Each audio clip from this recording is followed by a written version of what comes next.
चलिए, ये आपका एपिसोड है सेकंड 8 क्लास का ही है। ये जो फंडामेंटल राइट्स जो मैंने पहले पढ़ाया था उसका ये सेकंड वाला एपिसोड है।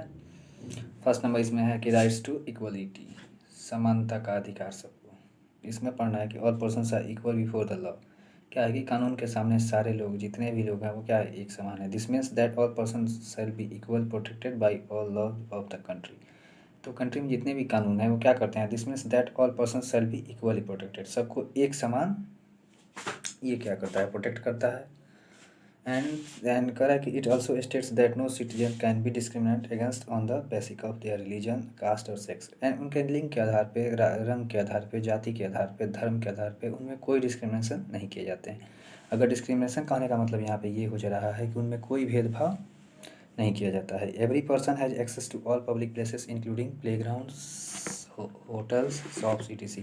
इसका मतलब यह है कि एवरी पर्सन कहीं, मतलब कोई भी व्यक्ति हो कहीं भी हो जा सकता है। कोई भी खेल का मैदान हो या फिर होटल्स हो, दुकान हो, वो कहीं भी जा सकता है। ये सारे उनके फंडामेंटल राइट्स में ही आते हैं। The state cannot discriminate against anyone in matters of employment. The practice of untouchability has also been abolished. इसमें कह रहा है कि the practice of untouchability has also been applied. And जो उस टाइम जो पहले जो छुआछूत का बीमारी था डॉक्टर भीमराव अम्बेडकर के टाइम में, जो अभी मैंने बताया था फर्स्ट नंबर एपिसोड में, तो इन सारे को मद्देनज़र रखते हुए क्या किया गया है कि इन सारी चीज़ों को एबोलाइज किया गया है, हटाया गया है। अपने कॉन्स्टिट्यूशन में इनको मेंशन नहीं किया गया है। नेक्स्ट नंबर पॉइंट है the constitution establishes quality before law and quality in protection by law is irrespective of status, caste, creed, religion, sex और कलर। इसमें क्या है कि इन सारी चीज़ों को इसमें से हटाया गया है। जो पहले भेदभाव किए जाते थे रंग के आधार पे, सेक्स के आधार पे, रिलीजन के आधार पे, क्रीड के आधार पे, कास्ट हो गया, फिर स्टेटस हो गया।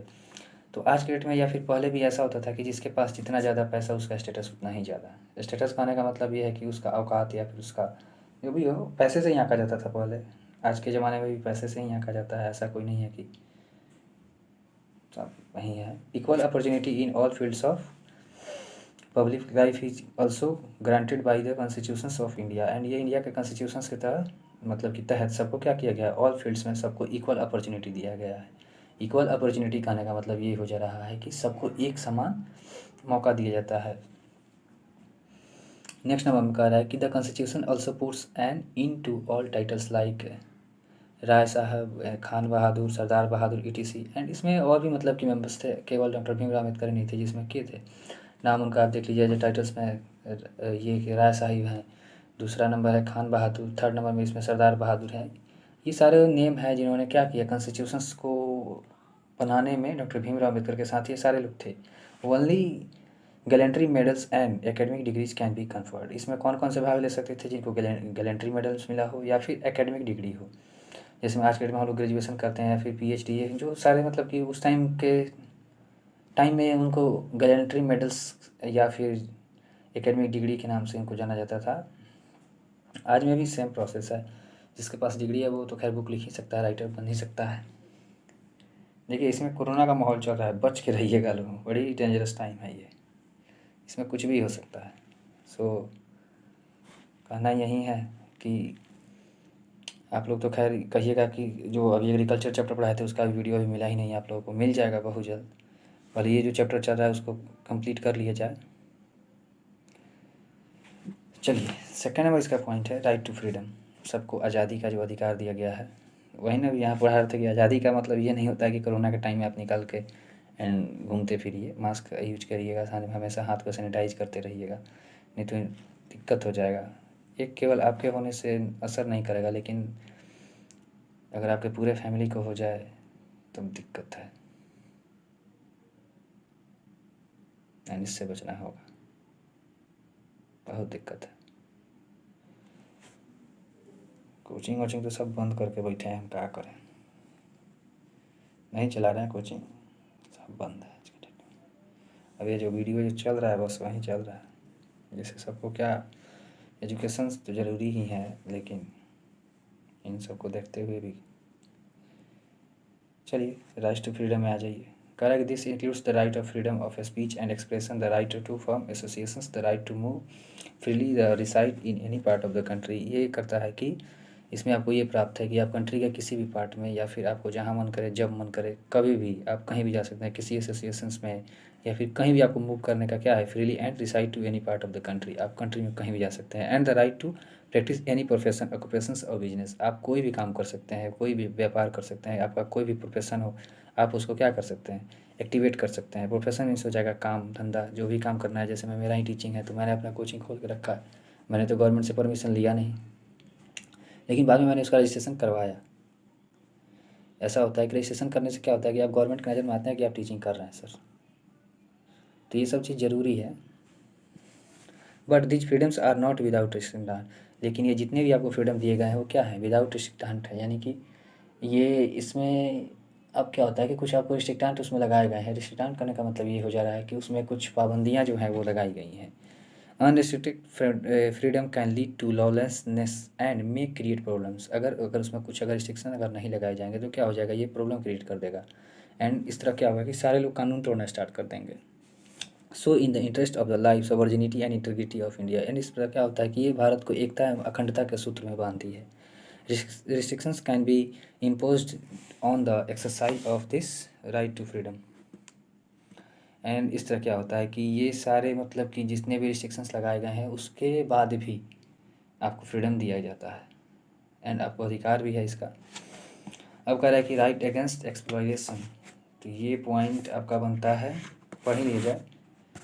द कॉन्स्टिट्यूशन ये प्रोवाइड्स, बहुत ज़्यादा लाइट आ रहा है इधर से थोड़ा सा। The constitution provides trafficking forced labour and children working under 14 years of age. देखिए आज के ज़माने में ऐसा जाइएगा, किसी भी होटल में आप जाइए या फिर कहीं भी आप रेस्टोरेंट में जाइएगा तो वहाँ पे आप देखते बच्चे काम करते हैं।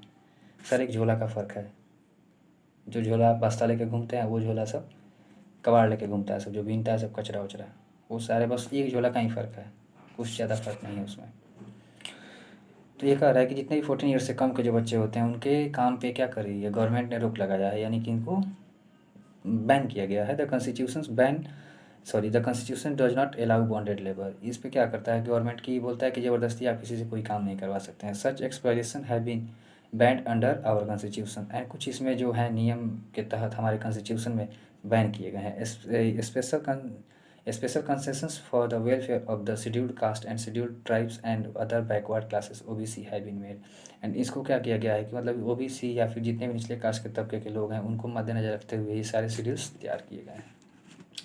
अब कह रहा है कि right to freedom of religion, आप कोई भी धर्म अपना सकते हैं, इसके लिए भी आपको राइट्स है। तो religious freedom is provided to all citizens, जो आपको धर्म का जो आज़ादी दिया गया है ये सारे सिटीजन्स को इक्वल दिया गया है। Every person has to right to practice profess and propagate the religion of their choice, वो अपने चॉइस से कोई भी कास्ट हो कोई भी वो अपना सकते हैं। India being a secular state, the people have the right to follow any religions and all the religions are equal in the eyes of law, ये सारे कानून की नज़र में एक समान है। People can propagate the religion of their choice, construct places of worship and they can also set up their own educational institution, वो क्या कर सकते हैं कि कोई भी मतलब कि कहीं भी जाकर वो पूजा कर सकते हैं, किसी मंदिर में मस्जिद में वो अपना स्ट्रक्चर खुद तैयार कर सकते हैं। एंड ओन एजुकेशनल इंस्टीट्यूशन, वो सारे अपने जितने भी मतलब कि शिक्षा में देखा जाए वो कोई भी फील्ड चुन सकते हैं, कोई भी मतलब कि वो सारे मतलब कि एक समान है, इसमें कोई ये अलग नहीं है। एंड रहा बात आपके एग्रीकल्चर चैप्टर का, तो वो भी मैं बहुत जल्द आप लोगों को दे दूँगा। फिलहाल अभी 25 चैप्टर चल रहा है, उसको कंप्लीट कर लिया जाए, धीरे धीरे ये सारे कंप्लीट होते जाएंगे। अब आ जाइए 5 नंबर जो इसका पॉइंट है, कल्चरल एंड एजुकेशनल राइट्स, सांस्कृतिक एवं शिक्षा के जो क्षेत्र में जो आपको अधिकार दिए गए हैं इसको पढ़ लिया जाए। The constitution states that all ministries religious और लिंग justice can set up their on educational institutions in order to preserve and develop their culture. इसमें है कि आप किसी भी शिक्षा के क्षेत्र में, संस्कृति के क्षेत्र में आप उसको विकसित कर सकते हैं, आप अपने मतलब कि एजुकेशंस के तहत या फिर आप उसको मॉनिटर कर सकते हैं। कोई भी धर्म हो, कोई भी एजुकेशनल इंस्टीट्यूशंस हो, यानी कि शिक्षा का जो संस्था होता है आप उसको क्या कर सकते हैं, आप अपने संस्कृति के अनुसार या फिर आप अपने शिक्षा के अनुसार उसको डेवलप कर सकते हैं। Minorities based on religions on as well as language have the right to establish and administration educational institutions, आप उसमें कोई भी लैंग्वेज ऐड कर सकते हैं, ये आपको पूरा अधिकार है। आप उसको एस्टेब्लिश कर सकते हैं किसी भी भाषा के तहत, किसी भी एडमिनिस्ट्रेशन यानी कि एजुकेशनल इंस्टीट्यूशन, यानी कि जो शिक्षा का जो क्षेत्र है, जो शिक्षण संस्थान है उसको आप डेवलप कर सकते हैं। The state gives financial assistance to all the institutions on a equal footing. क्या कर सकती है, मतलब जो गवर्नमेंट जो होती है वो क्या करती है, फाइनेंशियल यानी कि आर्थिक रूप से सबको मदद करती है। जितने भी इंस्टीट्यूशंस होते हैं, जैसे में BHU हो गया, JNU हो गया, या फिर ये मदरसा जो बनते हैं, ये सारी चीज़ पर क्या करती है, इक्वल फुटिंग करती है, यानी कि सबको एक समान वो देखती है।